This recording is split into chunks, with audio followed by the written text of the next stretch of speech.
Welcome, Kim Marie. Please go ahead.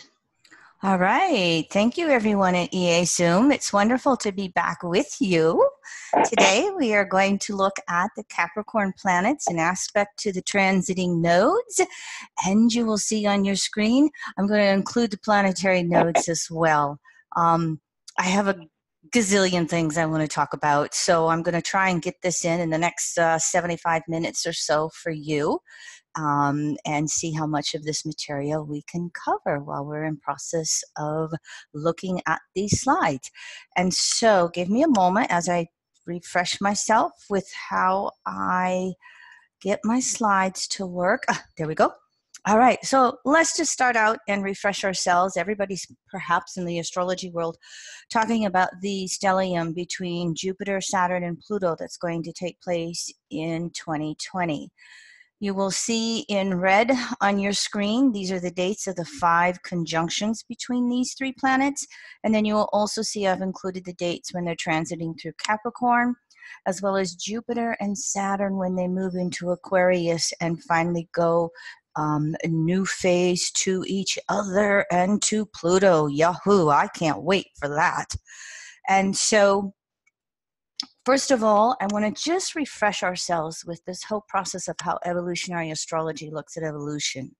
You can see here on your screen that we have basically 2 types. Uniform evolution is that slow step-by-step growth. The baby becomes the toddler, the child, the teenager, the adult, etc. We also will have what's called cataclysmic evolution. And this is basically when there's a resistance to change and growth, and that energy to evolve builds up until it overtakes the resistance, and it tends to create upheavals that really bring a change of events. In Earth, we can look at it as earthquakes, but as human beings, it can be that divorce, it can be the loss of the job, it can be all kinds of different things that can happen in our life. And so one of the things that I have observed over the 3 decades I've been with evolutionary astrology is that on an individual basis, when we're aware of all of these upcoming transits and aspects to our natal chart, we can turn that into proactivity and we can work with the intents of the archetypes and make the changes that we keep getting these intuitive hits on in regards to how we need to evolve in our life some way. However, collectively in consensus societies, it's that approximately 7 out of 10 souls you observe on planet Earth anywhere, there is a tendency to want to resist change in order to feel secure. And so what will happen on these broad collective levels is society has a tendency to react to these planetary transits and aspects after the events, after the transit. In astrology, we all know that there's an orb of influence when something comes along by transit or an aspect. But again, so society has to kind of behind the curveball, so to speak. And so eventually what happens is uniform evolution is overridden by cataclysmic evolution in order to create the necessary changes we have by a group of people, a country, a community, and even all of us as the various species on planet Earth. So again, we as individuals can work with the changes, especially if we use our will to do so, but collectively consensus society doesn't. It's why evolution has a tendency to be so slow for us. And I also just want to say, bottom of the screen here, you can see the intent of the archetypes can be distorted or naturally expressed.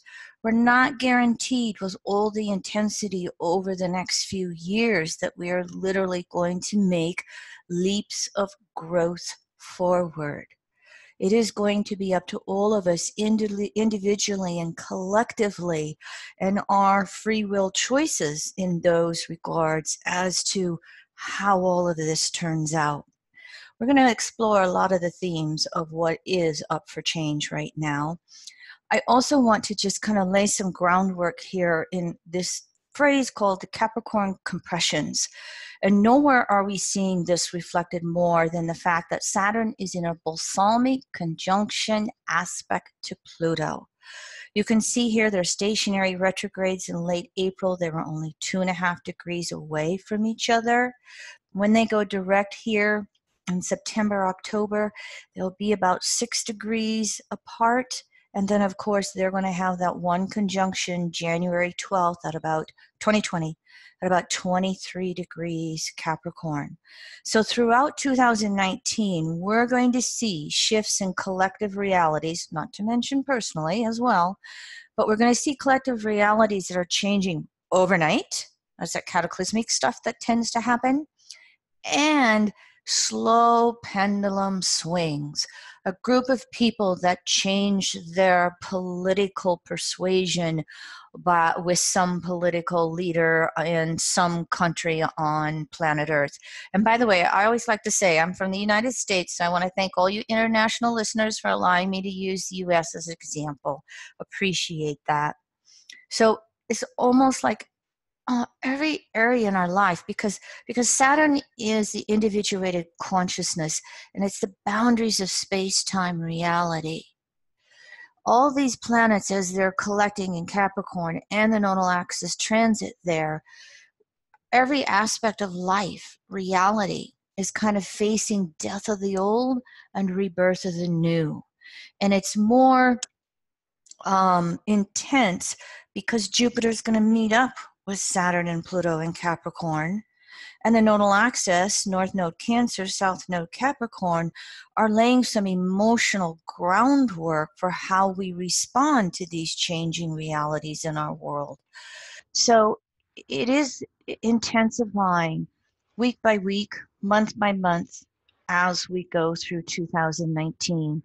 You can almost think of it as the female who in 2019 is 8 months pregnant and she's going to give birth in 2020. And we don't know what's going to happen with that infant in 2021 yet. Time will tell. We're all going to live through it. So one of the best things that we can do right now over the next few years is surrender and adapt to whatever reality is showing up in our face, whatever's being presented to us as this isn't working anymore.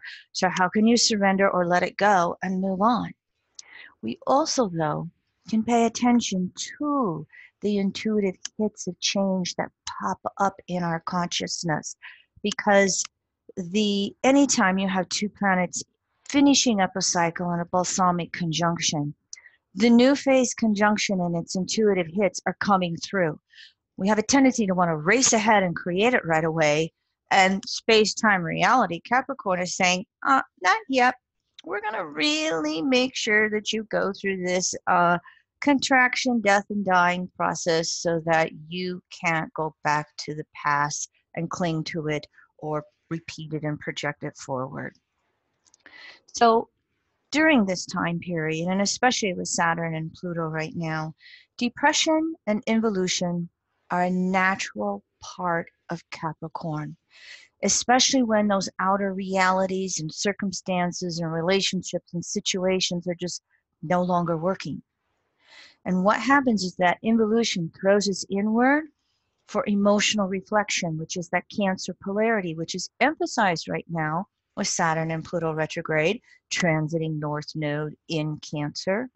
And so when we go inward and have that deep emotional reflection, we become aware of why we've acted the way we have. What is driving us on an inner level to create the current reality? And if that current reality no longer works, then what is it we have to change on an inner level to change the outer world? And so another thing that is very good for us at this time period is to ask that famous Pluto question, why? Why is this particular situation happening in my world? Why is this reality no longer functioning for me? Asking question invites answer. Asking why, again, helps you understand those internal dynamics of why you operate the way you do so that you can change the way you operate. inwardly and outwardly.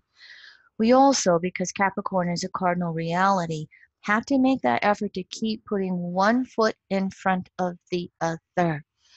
Going forward. How do I move forward? How do I move forward? Over the last 6 months, my husband and I have decided anytime we're overwhelmed, anytime we're frustrated, anytime something's not working, we just ask the question, okay, how do I move forward? How do I move forward? How do I move forward? And we do that in the tiny little ways, from doing the dishes to those big changes that you have coming along in your life in whatever ways. I also want to stress that not everything that's going to be happening this year, over the next few years, it's not all bad news. Some of this breaking down is a lot of those old patriarchal distortions we don't want anything to do with anymore. You know, probably that is the case for most of us who listen to this webinar. We want these old realities to break down. We want to create new laws, new structures, new norms, new customs, all Capricorn words on planet Earth.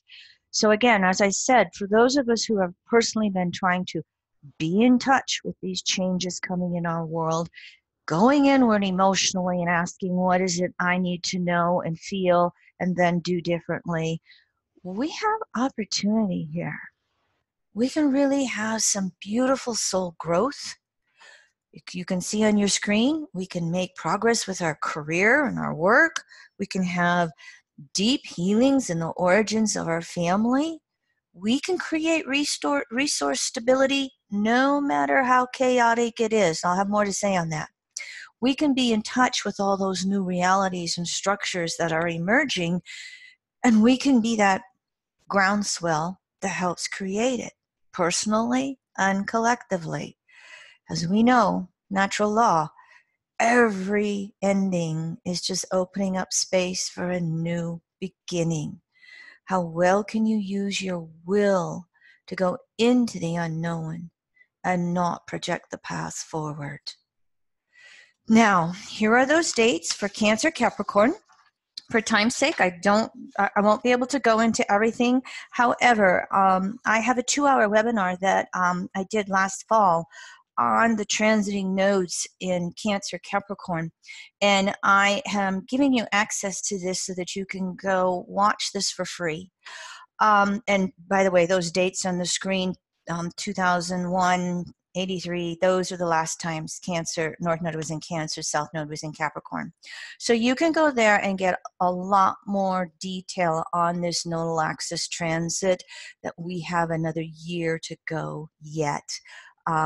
Enjoy it. However, let's look at this one. This is germane to the transits of the nodal axis in regards to the signs and the rulers of those signs. Wherever the transiting signs of the nodal axis are in your chart, meaning whichever house or 2-house or maybe 3-house cusp they're traveling, that's going to show the surface or the apparent issues and lessons, whatever we think is going on. It is the planetary rulers of those transiting signs that are showing what are the deeper or actual issues and lessons that are taking place. And so the deeper lessons are always going to relate back to the natal chart. And in the case of the North Node transiting in Cancer, it's the deepest lessons are going to go back to the natal placement of your moon by house, sign, and aspect. In the case of the South Node in Capricorn, the ruler Saturn, wherever that is natally in your chart, that is where we're going to go back to learning those deepest egoic lessons we've got to let go of by natal house, sign, and aspect. So, in other words, with the transiting nodes in Cancer, Capricorn, the evolving ego of our soul, the nodal axis is the ego, South Node ego of the past, North Node ego we're striving to create. The evolving ego of our soul is releasing through Saturn and developing through the moon, wherever those are in our charts.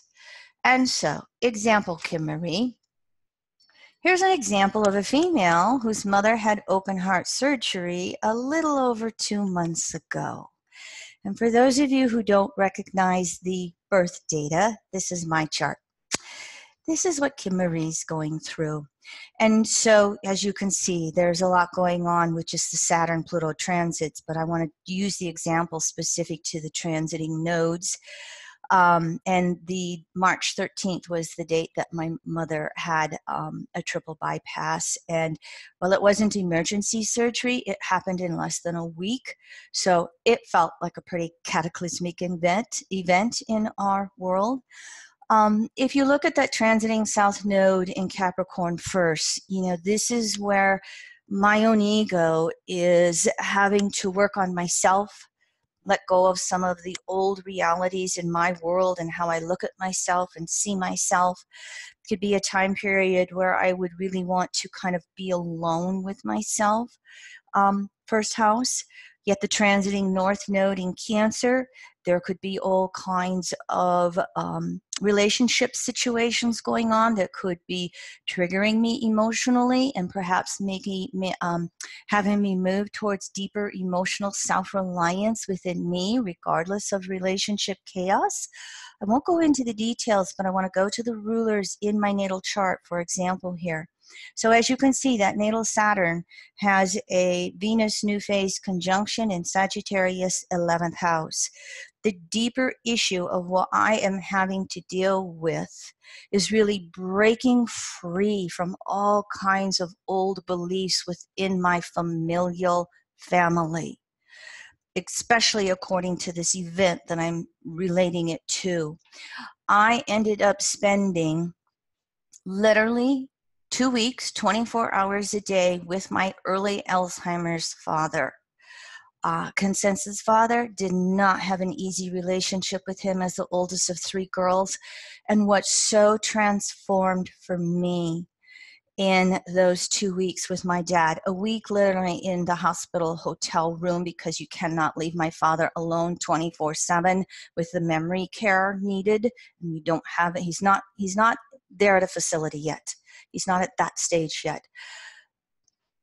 I really was able to heal and release a lot of my pain with my father, and I developed more compassion for him than I have ever had in my life. It was just this beautiful gift that I did not expect as we were all concerned and helping my mother heal.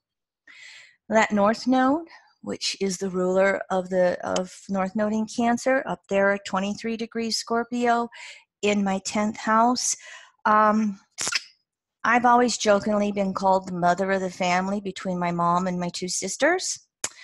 I stepped into that in new roles. I also had to go through another wave of really facing my own mortality, being in my early 60s, and the life and death issues that my mother went through. Together, both of those have really evolved my relationship with both my parents and my relationship with myself and my own mortality, the own maturation of my soul, both in physical reality and on a deep emotional level. I could go on forever, but I just wanted to give you a brief example between the transits of the sign by house and those deep lessons by the rulers. Now, Cancer Capricorn is always going to be dealing with Anima-animus, or the female and the male.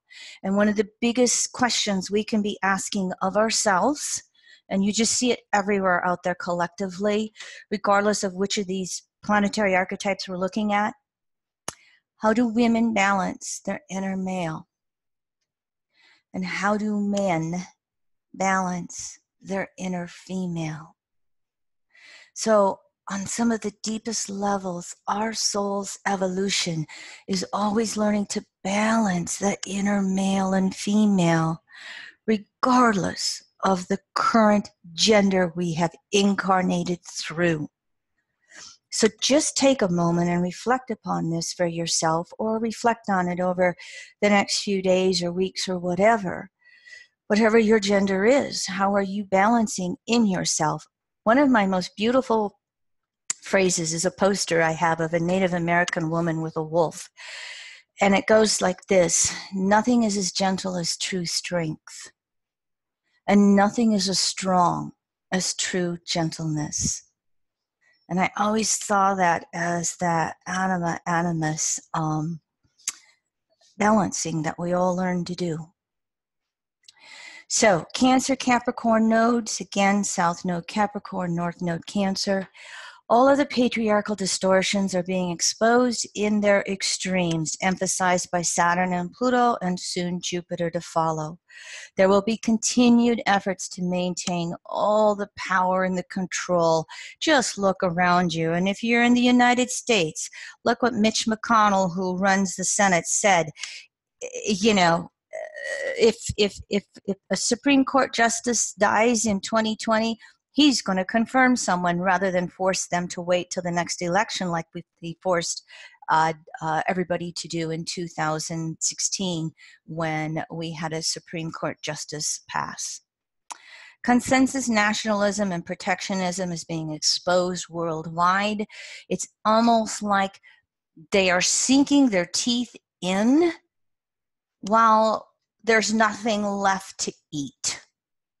It's becoming more and more unsustainable, and we will see that more and more through the issue of climate change. It requires us to have some of our deepest levels of emotional self-reliance through any chaos. I get asked the question, well, what is emotional self-reliance, Kim Marie? Basically, you are the only person who can make yourself happy, and it doesn't matter what your circumstances are. It is up to you to love yourself, to take care of yourself, to make yourself happy. And oh, by the way, here's another phrase. Happiness is a choice, regardless of your circumstances. So here is where we have to evolve that inner security, North Node in Cancer, to handle all of the crumbling outer securities and outer realities, whatever the details are in our world. This will also include, with this nodal axis transit, healing all kinds of old familial wounds, like the one I just shared from my life. And doing this personally, doing this collectively, it is requiring us on a collective level to really evolve humanitarian policies on a variety of issues. How much more do we have to see going on in the world with people losing their homes through war and climate events and you name it?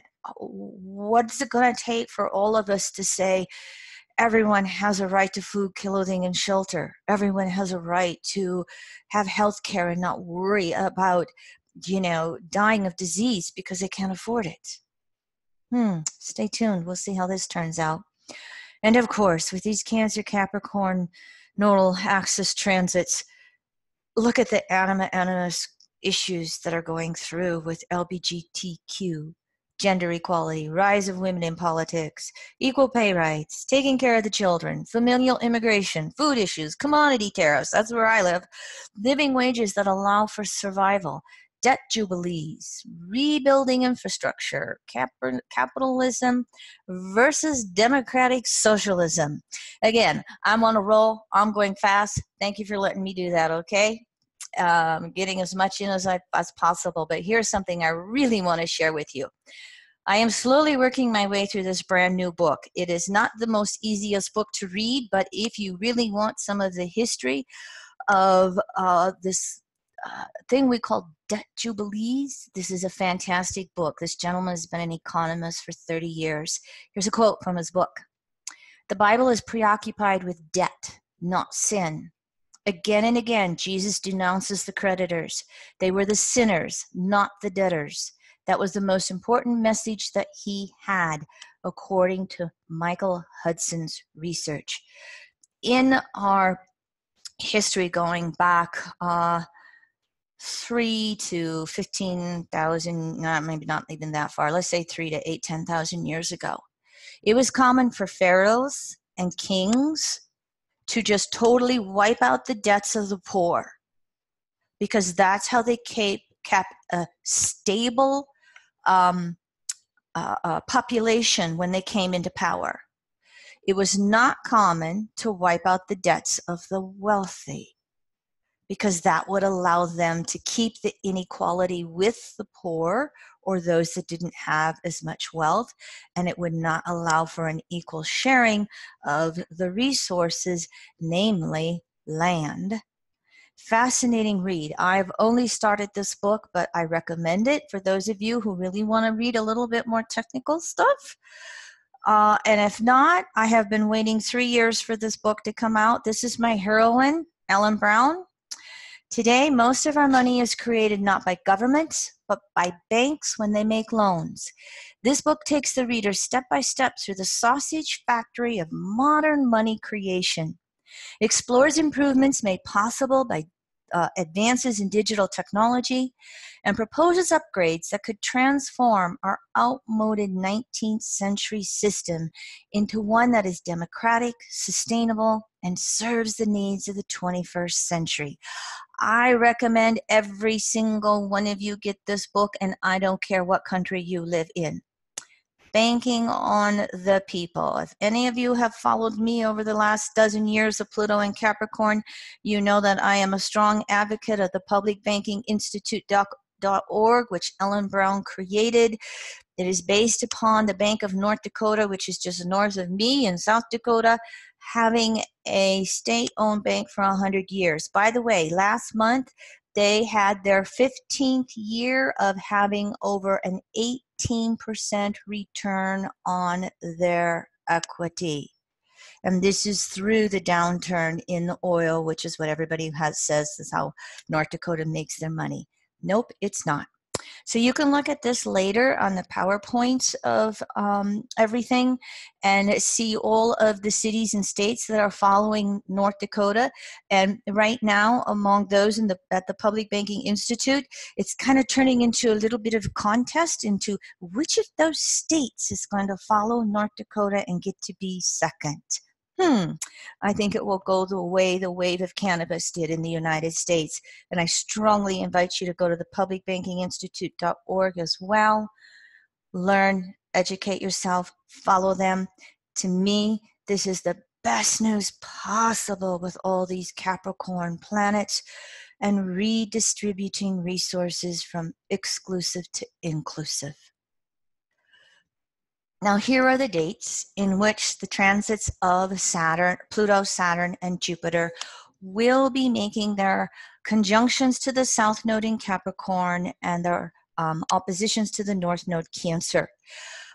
We are looking at Saturn having 3 oppositions with its retrograde cycle, Pluto and Jupiter only 1.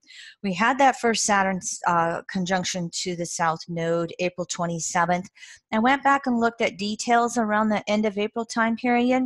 Joe Biden announced his presidency on the Democratic side April 25th. On April 27th, Donald Trump pulled the United States out of the nuclear arms treaty. That is scary. Stay tuned. Yeah, there's the warmongers that Trump has put around them that could really, really create some upset and chaos. And as I will say, Neptune and Pisces, pray for peace, pray peace, be peace, stomp your feet while you pray. These aspects that these planets are going to make to the South Node are going to serve as emotional triggers to all of these crumbling realities and circumstances that we have going on. And we're either going to re-imprint those old wounds, we're going to go back to trying to being, say for instance, an Aryan white race in the United States, or, continuing to cast out immigrants, or, you take your old Capricorn entrenched back to yesterday theme, and that can get triggered, and consensus in some ways will want to act upon that. Or with the oppositions, we have an opportunity to emotionally mature.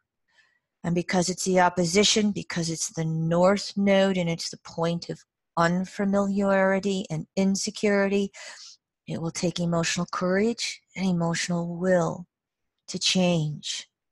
It's much easier to project the path forward. That's why we're going to have these intense aspects and create the cataclysms to hopefully change the landscape. As many of us say in evolutionary astrology, you can distort natural law, you can suppress natural law, but you cannot destroy it. And so sooner or later, the climate change swings are going to force us to change to more inclusive ways of living. It's the only way that species will survive on planet Earth, including the two-legged. We also then, on the collective level, want to recognize that we all survive better together. And I've always said, with all of the inequalities, especially financially, with the Capricorn distortions, the Cancer archetype is the community. And we can distort Cancer into protectionism and nationalism. But Cancer is also that community where you get along with your neighbor, even though you vote opposite at the ballot box. You're next door to each other. You know that, hey, I want you to give me a helping hand if my basement's flooded. And so that type of energy also exists on a collective level. And I've always said that these changes are going to come from the grassroots up as the public sees their world break down on all of these different personal levels that you see on your screen. I'm not giving up on the humanitarian collective being able to wake up. The consensus state of consciousness can be just as loving and giving as individuating and spirituating.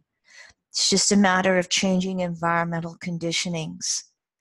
And I think this is a good time period these next few years in which maybe we could do that. I also just wanted to point out, this might be a little duh. I just want to point out that, these planets in Cancer, Capricorn are the cardinal modality. And cardinal is that 2 steps forward, 1 step back. It always wants to go forward till it gets insecure, then it retreats to security until it can't handle it anymore. Bored, been there, done that, wants to move forward again, wants to break free. So wherever you have planets in Cancer, Capricorn, they're, yes, going to be very activated. But so are the planets in Aries and Libra that have the squares to Cancer, Capricorn. So anywhere you have planets in those 4 cardinal modality archetypes, you're going to be a little more impacted, activated, triggered to change than maybe somebody who doesn't have very many planets in those archetypes. Just so happens that cardinal modality is quite active in the United States chart and Donald Trump's chart. More on that later. But at this point, what I want to do is bring in the planetary nodes. And this is something that I think most people find through evolutionary astrology, and it's becoming more and more known in the general field of astrology.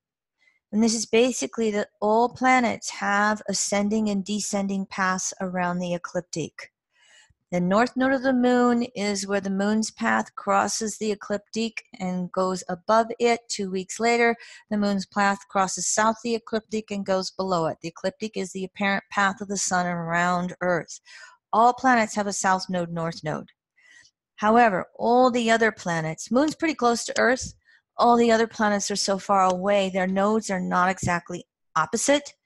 And those degrees range a lot in any given calendar year. So you basically have to have the ephemeris to get the specific date and an actual degree.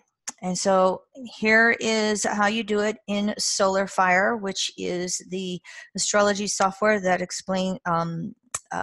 that is most probably well used for the planetary nodes. And I'll let you just refer to this later if you want. But here is example for you. The transiting south nodes of Jupiter, Saturn, and Pluto are all in Capricorn for hundreds of years. In 2019, Jupiter's south node in Capricorn ranges from 0 to 19 degrees. Saturn's south node Cap, 20 to 28. Pluto's south node in Capricorn, 19 to 22 degrees. In the same respect, transiting north nodes of Jupiter, Saturn, and Pluto are all in Cancer for hundreds of years. In 2019, Jupiter ranges from 0 to 19 degrees, Saturn from 19 to 28 degrees, and Pluto from 19 to 21 degrees. In other words, they're transiting south nodes and north nodes are also moving through Cancer, Capricorn as well. And so what we have going on here, I call it the Capricorn onslaught. Transiting Jupiter will be 2020, but Saturn and joining Saturn and Pluto in Capricorn, those three planets are going to conjunct the transiting south node in Capricorn. You saw those dates earlier. They are going to conjunct their own south nodes and the south nodes of each other in Capricorn. They will also conjunct the natal south node for all souls alive. One exception, rarely. There are a few charts where the south node of Jupiter's in Sag and the north node of Jupiter's in Gemini. So they're going to conjunct the natal south node of the US 1776 chart. Are you tired yet? They will also then, transiting Jupiter, Saturn, and Pluto, oppose the north nodes of transiting Jupiter, Saturn, and Pluto in Cancer. Whoops, excuse me. This should be Cancer. I got a little mistake here. I'm going to make a little note here for myself so I can change my PowerPoint slide. If you want the PDF of this and you can't get it, you can always email me or email evolutionaryastrology.net. I'd be happy to email you this PowerPoint PDF. It's going to oppose those north nodes for all souls alive, oppose the north node for the US 1776 chart. So I couldn't give this class without including the planetary nodes because they are also going on and activating things so deeply. So with Jupiter, Saturn, and Pluto having the south nodes in Capricorn, from the perspective of EA, this relates to where human souls as a collective participated in the shift from natural law or matriarchal principles to the patriarchal distortions. Or another way of saying this, where we shifted from inclusive to exclusive principles of understanding. And in EA, there is the understanding that this shift happened during the sub-age of Capricorn, during the age of Cancer, which is approximately 7,500 to 6,500 BC. So, as these three planets transit the south nodes of the moon and their own south nodes and each other's south nodes, can you see the potential to review? Can you see how we will try to cling to these old patriarchal distortions and yet they cannot sustain us? Well, they're going to sustain us for a while, but if we don't change, we might burn up. We might find half of the planet becomes unlivable. And so it really brings things into almost a cataclysmic focus of consciousness for all souls on planet Earth. Wait a minute, what am I going to do? If we're into the fear, it's going to be me versus you or us versus them. Can we recognize that we survive better together when we all play in the same sandbox? And so these distortions are in full exposure. How extreme will it go? Again, that return to more natural principles is not guaranteed. It is going to depend upon our human will and our participation. How are you going to choose to actively participate? in the same respect that north node of Jupiter, Saturn, and Pluto is, or excuse me, the north nodes of Jupiter, Saturn, and Pluto are in Cancer, okay? And they have that potential to honor and nurture both genders equally, as well as planet Earth, all species on planet Earth.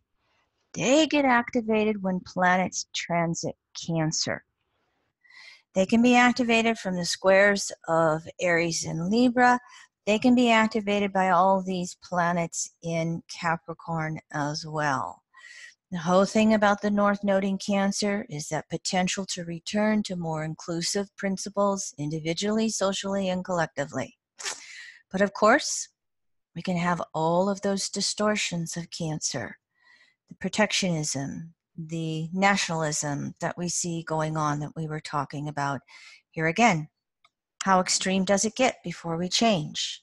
In the United States, you know, how many churches and synagogues and I'm forgetting the Islam word right now.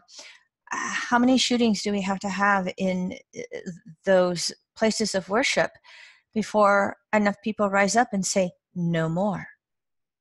We are going to have healthy gun control. By the way, thank you, New Zealand. I really appreciate what you're doing down there. So I just wanted to point out how much is going on. Here's the U.S. chart as an example. Yeah, and if that wasn't enough, let's add one more thing in.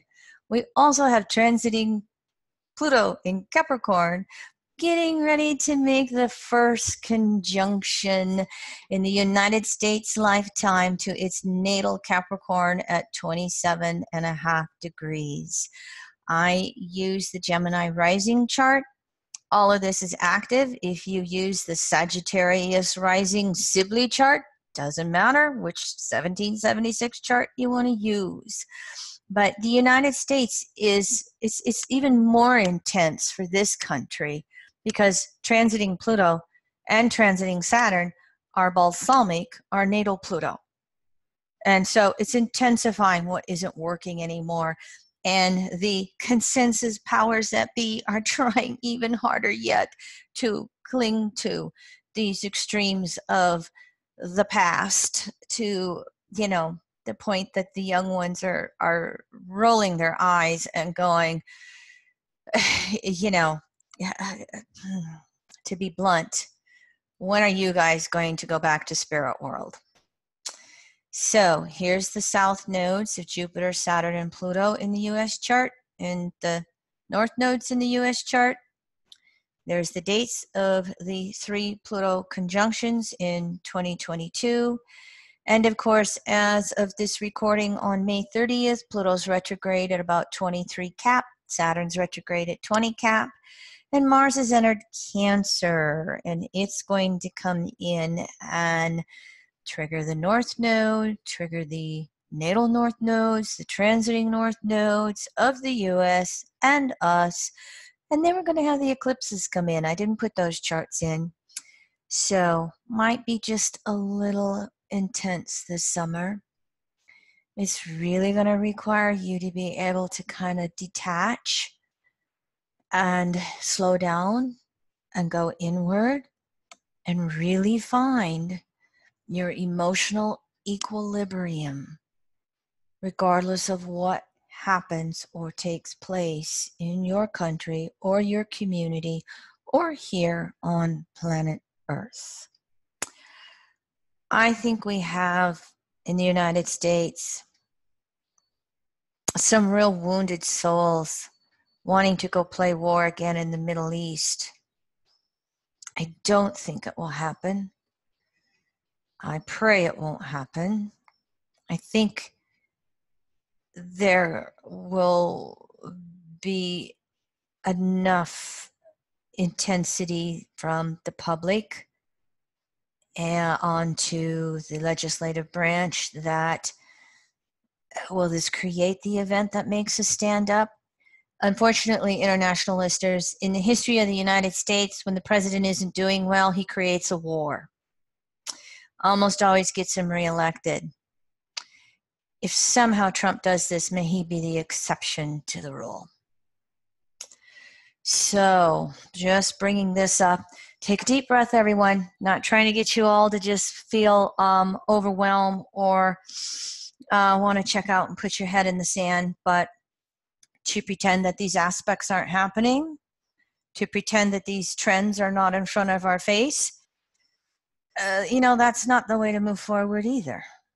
It is to face those Capricorn realities and go, why is this happening? What's creating this? Can we recognize these patriarchal distortions, call them what they are, and start changing things? I do think it's just going to intensify throughout 2019 and 2020 with our U.S. presidential election. And right now we have a chorus of Democratic candidates. We'll see how this unfolds and evolves. And even if we end up with a centrist candidate like Joe Biden, I still think because of what happened last time, everybody will, hold their nose and vote for a Democratic candidate, even if they don't want to. However, I think just the conversations that will go on the debate stages will start moving us forward progressively, one way or another. Stay tuned. We'll see. Time will tell. Here's where the transiting nodes of the moon will be aspecting the U.S. chart. And let me back up just to show you. As you can see, with Pluto's in Capricorn, but we have 4 planets in Cancer. That's Saturn in Libra, the Chiron in Aries. So we've got a wide cardinal Grand Cross in the United States chart, inclusive versus exclusive that goes on. Excuse me. So here's those dates. And of course, we've already had the first 2, the node square, 3. Nodes to square Saturn in September. I think that will be an interesting one. I think that might be one of the most important ones to watch with the nodal axis transit in the U.S. chart, because when a planet in the sky squares the transiting nodes, when that planet square the nodes is taking place in the heavens, it activates every single person and entity's chart. And so are we going to create skip steps with social responsibility and maturation? Or are we going to fall into those extremes of me versus you? Or is it going to create, will there be some type of event that again makes us all realize that the earth is getting smaller and smaller and smaller? One of the things that is taking place currently on planet Earth, regardless of these transits, is this whole concept of globalization. The younger souls that are here, the Pluto Libras and Scorpios, they're going, duh, what do you guys think? Whereas the Pluto Cancers and perhaps some of the Pluto Leos, it's still my way or the highway. I'm going to raise my tariffs. No, I'm going to raise my tariffs. And boy, oh boy, I live in the middle of that country right now, and it's getting pretty scary. And especially, let me quote you a little climate change fact here. By this time of the year, our state typically has somewhere like 70 to 80% of its corn planted. And I think we have maybe 8 to 10% of the corn planted. That is how flooded we are. We received 10 inches of rain in my community this month of May. We are double our average for right now. It's just, wow, interesting. So there's some real interesting wake-up calls going on in my conservative state. We'll see how it turns out in another year and a half. So the nodal axis transit in Cancer Capricorn, it's, the nodes are emotional. And so everything is going to be an emotional trigger. And when we're fearful, we resort back to security. And when we are emotionally secure, especially inwardly secure, we can move forward. We can take the bigger choice, so to speak. Stay tuned. We are all going to live through it. I wrote out some little details for you. Patriarchal distortions exposed in its extremes. If you're following any of the U.S. politics, there are those who are starting to say we have a constitutional crisis going on amongst the three branches of government, executive, legislative, and judicial.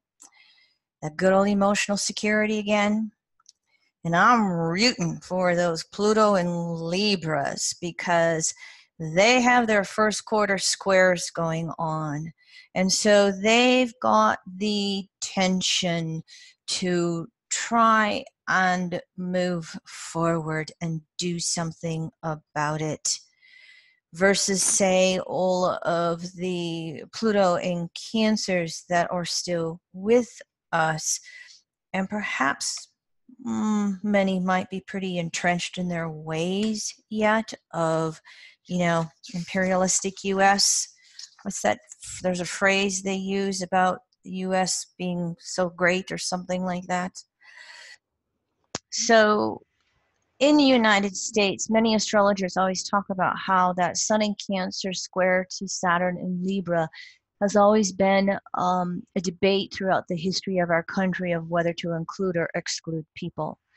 And of course, if you look at the beginnings of our country and what we did to the Native Americans here, it wasn't very pretty. And so here is the debate as it will continue to be activated in the United States over the next year of the transiting nodes here. Of course, what we also see going on is consensus society trying to put all the female gender back into more traditional roles. They are deliberately passing unconstitutional anti-abortion laws in the states to try and get it to the Supreme Court and overturn our female constitutional right to an abortion. I think that one's going to intensify even more over the next year.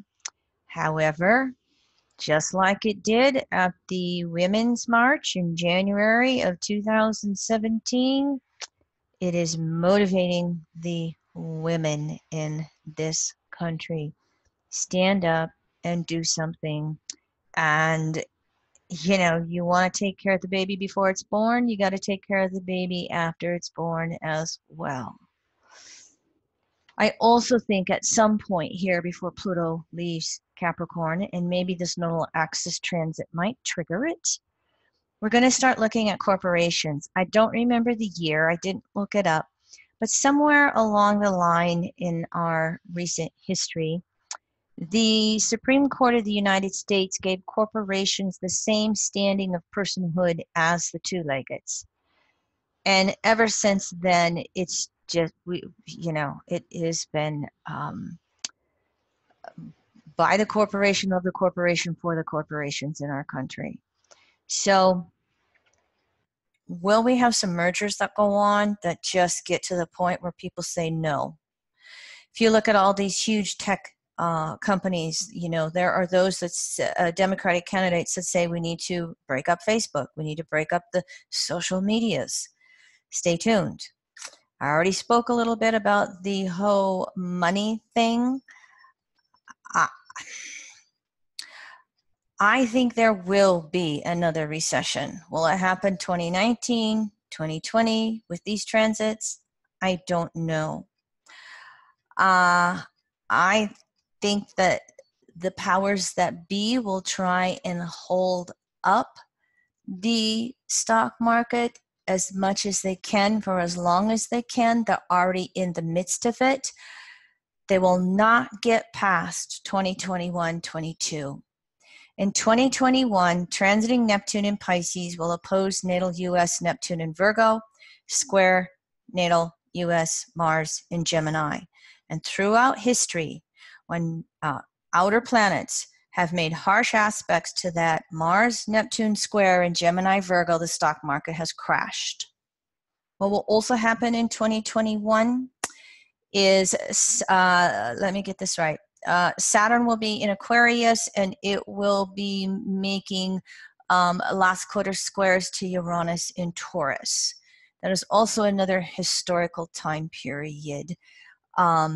So we have one affecting the United States chart transits in 21. We have a global one with the Saturn-Uranus squares, which historically, again, have created upsets. And so there's another worldwide recession coming, and it will probably be harder to move out of.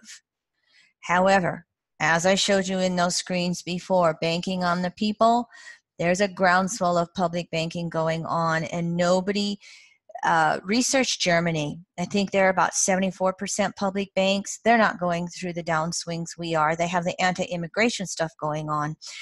Research India. There was a time period when both Canada and Australia had their public banks going on. Japan has their postal banks. And that is another great example. And there are Democratic candidates who are wanting to turn the U.S. Post Office into public banks. So for every fear, how do we find hope? Okay. All right, let me move on. I just put in these aspects of transiting Jupiter through Sag and Capricorn with the U.S. chart to show you how active Jupiter is in addition to the Pluto transit to natal Pluto. And I also put in the Saturn transits through Capricorn with the U.S. chart in that Cardinal Grand Cross to show you how active those are as well. Finally, Pluto's planetary nodes are quite active. Well, not finally. Finally on the planetary nodes for a moment. 2017 to 2020, Pluto's conjuncting its own south node, opposing its north node, not to mention the U.S. and Donald Trump's chart. 2018 and 19 are those strongest years. So this is also why here in the United States we're seeing so much of this go on. Also in 2019, Saturn's retrograde cycle is activating Pluto's south node, north node. 2020, Jupiter does it with Pluto's south node, north node. I took this slide from another class I did, and I left these articles in here. I love thenation.com. These are two articles over the Pentagon never getting audited in the United States when every other agency is. And that's the article that Alexandria Ocasio, that young representative from New York, got in trouble over. And then another article on the overkill of what we spend on our military and what the Bolton and Pompeo are trying to do in the United States. Both good articles to look up and educate yourself if you want. But this also, again, just bringing this point home one more. All the transiting planets in Capricorn, the nodal axis transit in Cancer Capricorn of the moon, they're activating Pluto's nodes left and right in the sky, in addition to these charts, in addition to our own charts. Here's Donald Trump's chart. And this is a slide I previously used. So I just brought that in there. And basically to show you is here's where the transiting nodes are up here 2019-20. Here's are the nodes when they go into Gemini, Sagittarius in 2021. I just left that up there for reference in regards to that. But here's the transiting nodes in Cancer Capricorn on Donald Trump's cardinal planets. Back up again. As you can see right here, he has got this activated square in Cancer Libra. And so here's where the planets go over that. And with his, that transiting south node, 5th house, facing realities of personal need for control, old emotional securities attached to being in charge. That north node, Cancer 11th house, the intent is emotional objectivity. And for him, it's emotional victimization and anger. I am not a fan of Donald Trump, and I make no excuses for it. I'm tired of people telling me you need to treat him better. It's a two-way street. And so let's just look. ruler of the South Node in Donald Trump's chart, Saturn, is in its opposite sign, Cancer, and it is extremely activated right now by the transit of the nodes, and he's getting ready to have Pluto oppose Saturn, then Jupiter, and his Venus. And so will this guy kind of detach and back up and wake up? Or will him and his family really have some intense emotional crises based upon their prior actions? Transiting North Node in Cancer, here's his natal moon ruler, conjunct his South Node. Very, very activated by the transits of Jupiter in Sagittarius right now. Going to be activated in the coming years with the eclipses going on. The eclipses 2020 are going to be active in his chart all over the place. The intent here would be to emotionally wake up, would be to, heal the inner wounded child.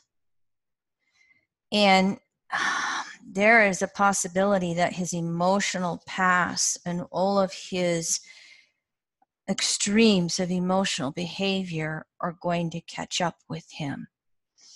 He could get pretty ugly because it's not easy when consensus has a fall from grace, and especially when you're out there on the world stage as strong as he is.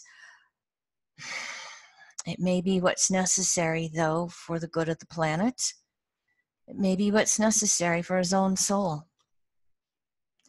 I also included just some brief words. This is from another slide, and I thought, this is so what's going on with these planets and the nodal axis in Cancer Capricorn. We are already through with Leo Aquarius, exposing all the elitism, hubris, control issues, racism, and of course those who put their heads in the sand and just blindly follow him because they have the same beliefs. Cancer Capricorn starting to expose that emotional immaturity and showing everything that he and his family have done for personal monetary gains before they were in office, while they were in office. Any of you who followed the Mueller report, that guy was one smart cookie moving things out to the states to handle on a financial basis, investigating, because you can't pardon yourself with state things when you're guilty on that state level. And of course, we still have that nodal axis in Gemini Sag to come up. More on that in the future as we move through that. So, opportunities. What does it mean back to us on very personal levels? This is where, again, we review the maturation process in our life. Where do each of us need to grow up, regardless of what our chronological age is? How do we accept responsibility for whatever the current circumstances are in our life? What are the changes I need to make in my world? How do we review and evolve any of our work and career choices? I have too many planets in the outer signs. I'm too collective.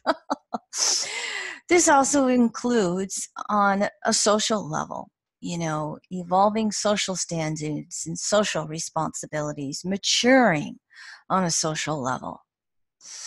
It's asking us to address any familial karma, evolving how we parent ourselves, how we parent our parents if we're in that situation, our children in that situation, and of course, how do we heal our own inner wounded child? And when we mature into being an adult on a soul level, we recognize, regardless of our familial past, soul chooses its incarnation, consciously or unconsciously. Soul chooses its parents. And so we learn to detach and let go from playing the victim and it's my parents' fault or my job's fault or my life's fault. That emotional maturation then allows us to mature into the world, and we take responsibility for ourselves, in the world, in our family, regardless. And that is one of the best ways to heal the familial karma rather than project it forward into another lifetime and another lifetime. Then that also includes that social parenting, immigration, poverty, adoption, abortion, healthcare, privatization of prison systems, the variety of social support systems, you name the country, that are kind of, falling apart, that need to be rebirthed. So we all are doing this on a personal level, and everything we do personally for ourselves then energetically is involved on how we change it on a collective level. I think I already talked about the Saturn climate events probably being one of those cataclysms with evolution that then forces all of these Capricorn realities to wake up because we have no other choice.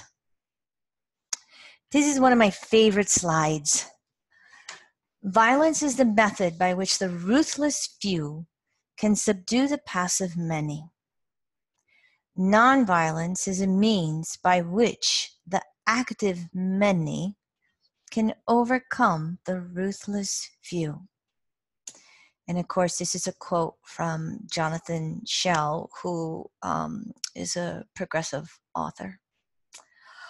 All right, thank you very much. 65 minutes. Questions. You can, I can end or I can answer questions. I didn't follow anything, and if there were any questions that popped up, apologies. I get too involved in sharing, so questions from anybody? Okay, if there are any questions, just unmute and ask your question.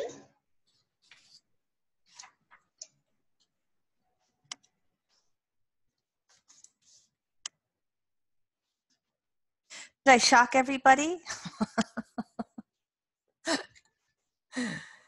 Oh, that's unusual. There are no questions. Okay, a final call for questions.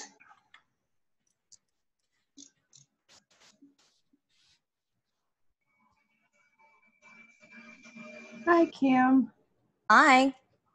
Just had a quick question as to how, I'm a bit confused as to how to look at one's moon in relation to the transiting nodes, especially since the nodes are in the Saturn Cancer axis.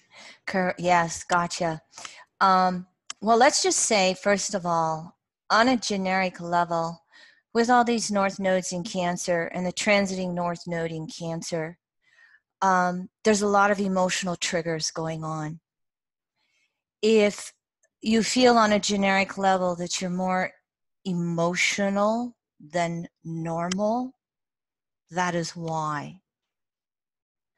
And so with the fact that the north node of the moon is always about evolving ourselves emotionally, it means that we have to take these emotional triggers and go inward and ask, what is triggering me? I didn't speak to this, but it comes to the archetype of Cancer, where all of the emotions are condensed down into those 2 cycles of withdrawal and animation. Going along in life, something triggers us, we withdraw, we go inward. That withdrawal or inward cycle is the healing part. It's where we look at the why. It's where we try to inwardly listen to what our emotions are trying to say to us. And then as an adult, can we just love ourselves? Can we take some deep breaths? Can we just say, I am doing the best I can do. I love myself. I love myself. I love myself. I am okay. And reach for some of that emotional healing to give us some sense of equilibrium and inner peace, regardless of the chaos. And then we go back into that animation side and we go out into the world and we do something about it. The broader part of the north nodes of, say, Jupiter, Saturn, and Pluto being in Cancer, their intent is to return us to more inclusive or matriarchal principles.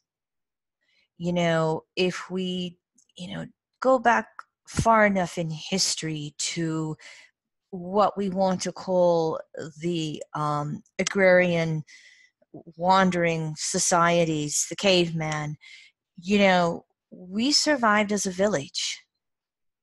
And just because we have all these modern conveniences doesn't mean isolation is not emotional peace. And so those north nodes of those 3 planets and where their transits are right now, and especially when they go retrograde in Capricorn and point towards Cancer, they're really trying to reactivate us on emotional levels, individually and collectively, to love ourselves, to love our neighbor, to love the planet, to really recognize that when us two-leggeds are in these physical bodies with these Capricorn skins, but we are a body of senses. One of my favorite Jeffrey Wolf Green quotes is, evolution takes place through the emotional body. You can have all the spiritual wisdom in the world. You can have all the mental intellect there is.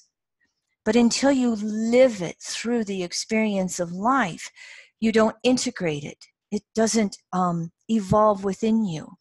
So we're all emotionally triggered, and we all have an emotional opportunity to love ourselves deeper, better, unconditionally, and then vibrate that into the planet. Make sense? Help? Yes, thank you. Most welcome. Thank you, Kim. That was good. You're most welcome. I have a question. Go ahead. Hi. Thank you so much. I'm learning so much from you. I appreciate your work, your body of work, I should say. I'm new, so be patient with me. So I'm getting a good grip of the nodal axis, and I feel that I'm experiencing these nodal shifts in my life, and I'm feeling them very strongly. I have a black moon Lilith at 23 degrees Capricorn in the 7th house. And my north node is in the 1st house in Cancer. I'm a Cancer ascendant in the 1st house. And that's where the north node is. It seems to be playing out for me in self in relation to others in a very strong way. And this black moon Lilith seems to be stirring the pot, so to speak, and having groups, betrayal by groups, or hidden themes, misdirection, manipulation by Capricornian energies. How does one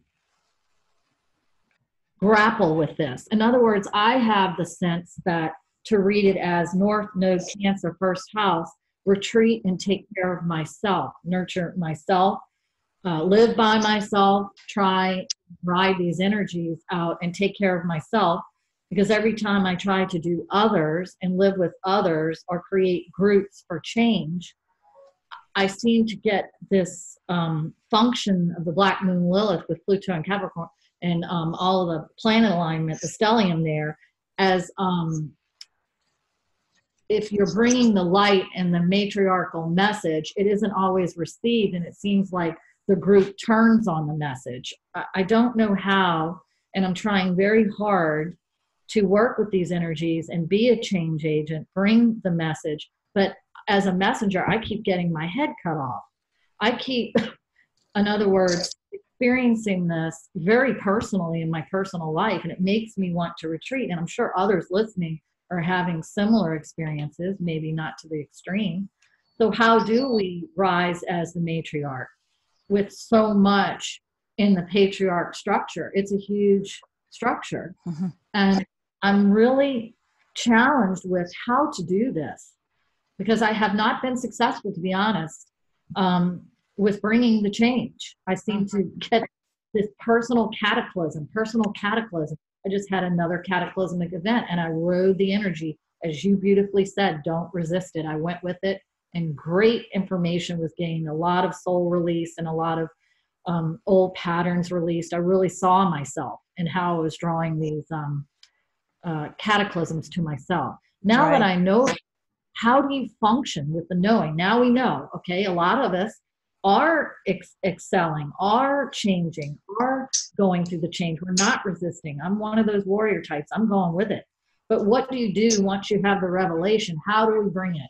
I'm really stumped with this Black Moon Lilith. I feel like it's a curse, so to speak. It's like, I'm like, oh man, I got it in Capricorn. Thanks a lot. So I learn how to work. Okay, excuse me, Liv, we're running out of time. If Kim Marie would like to respond. Sure. Thank you. Sure. First of all, it's hard to address questions in a chart without knowing the whole chart, okay? Because you only have part of the situation. So I'm going to address this in a more generic form for you, okay? So that it's relevant for everyone. In evolutionary astrology, there's this concept of karmic retribution versus evolutionary necessity. You cannot assume if you're raped in this life, it happened because you raped someone in a past life. Sometimes you will have extreme examples happen to wake you up. And so you've always got to do the observe and correlation within the chart. And you always have to give a soul a freedom to understand for itself and intuit for itself whether it feels it's karmic retribution that I make amends for, or it's evolutionary necessity that I have to stand up for. So I just share that in general terms. I'm not making any decision either way for you in that regard. When we come up against the patriarchal distortions in the feminine, it can be real hard because, for example, in the consensus political worlds, that's almost the only way you can play the game is if you play the patriarchal female. So it goes back to that phrase that I used with my poster. Nothing is as strong as true gentleness. Nothing is as gentle as true strength. It requires you to stand up for yourself, hold healthy boundaries, experience the situation, judge less, and really say, why is this happening and what is it to teach me? And then how do I do the dirty laundry and give it out back clean? So there was a bunch of cliches right there, but specifically I did that to just cut to the point. So it really is holding that center of loving yourself enough that you don't give the patriarchal distortions of hate back regardless of the circumstances. Make sense? Very brief.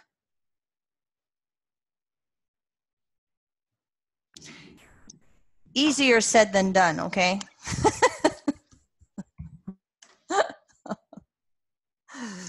Okay, Kim Marie, thank you so much. That brings us to the end of your meeting. Looking forward to catching you next time. And would everybody please thank Kim Marie? You can unmute now and thank Kim Marie. Thank you, everyone. Thank you, Kim. Brilliant as always. Thank you. Thank you so much. Thank you, Kim Marie. Many blessings.